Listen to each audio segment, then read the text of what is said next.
Ayan na, ka-rescue ah.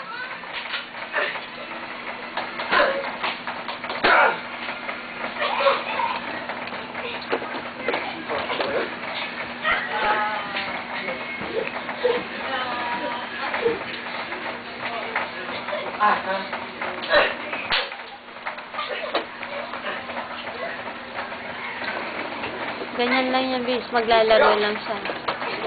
Kasi may laruan, behave yan.